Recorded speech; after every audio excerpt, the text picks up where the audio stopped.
6 вкусов и 4 достоинства. 4 достоинства из 17. Смотрим, 17 достоинств классифицируются как верхняя часть у нас жесткое, сухое, маслянистое и твердое, в противовес к гибкому, влажному, постному и мягкому. Мы об этом уже говорили. Следующие противоположности будут у нас такие, как острые, теплые. Осенью у нас действует тоже 4 достоинства.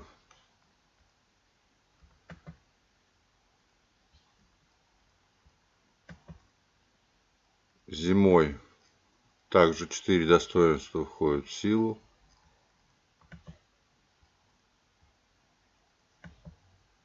И весной мы видим выдвижные части у кольца 4 достоинства, которые также доминируют весной. Ну вот здесь будет намного понятнее. Напомню еще раз. Указано 17 достоинств, написано здесь 16. Не забываем, что 17 достоинство, достоинство подвижности, оно присутствует везде, в каждом из достоинств.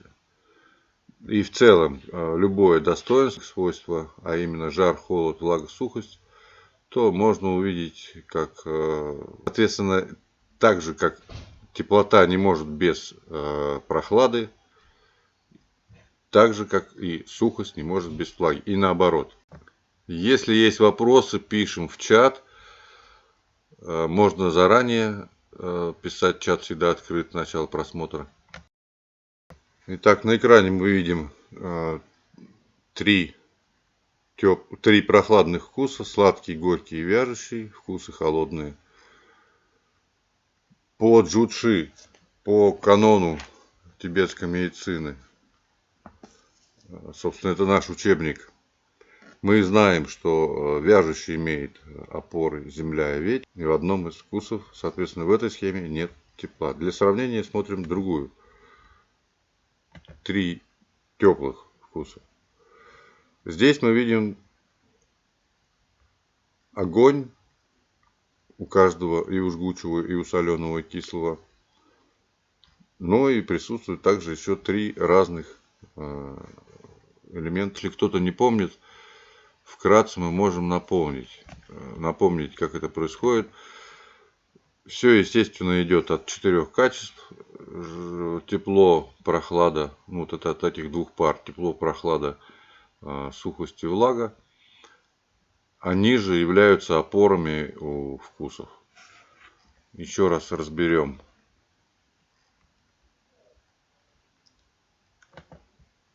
Вкусы. Теплые вкусы, 3 теплых вкуса.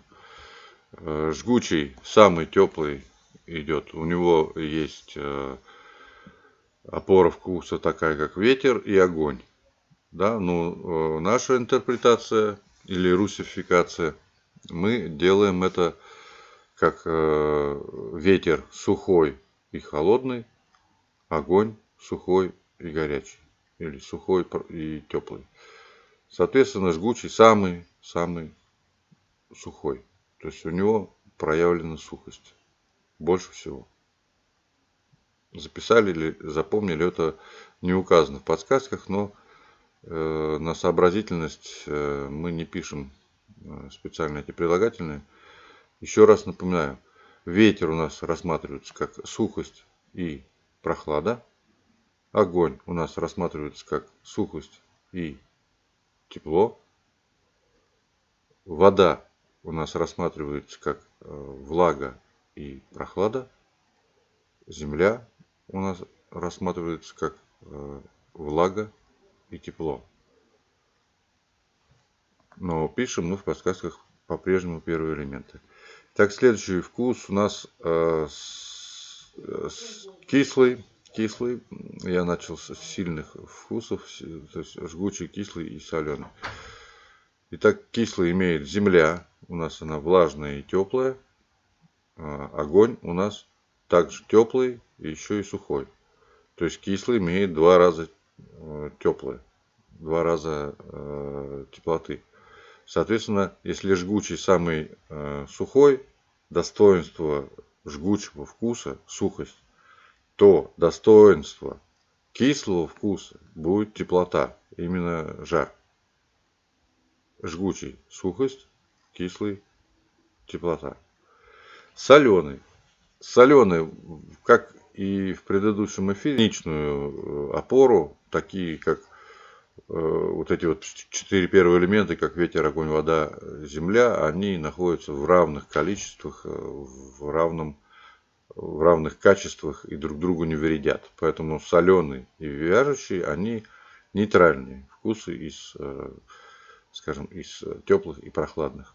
И мы рассматривали, что в каких количествах вредит, в каких количествах наоборот полезен. Тот же сладкий. Очень много вопросов по этому поводу было, но это на следующих эфирах мы постараемся на все вопросы ответить. А наша тема, напомню, это русификация. Прежде всего, русификация или же другая интерпретация. То есть мы рассматриваем в парадигме 4 качеств, а именно жар, холод, влага, сухость. То есть сладкий вкус имеет состояние влажности. Горький, да, рассматриваем, потому что вяжущий не рассматриваем сейчас, потому что он также будет иметь все 4 достоинства в полной мере. Ну, то есть, можно сказать, даже все 17 достоинств. Но мы останавливаемся на 4. Влага, жар, холод, сухость.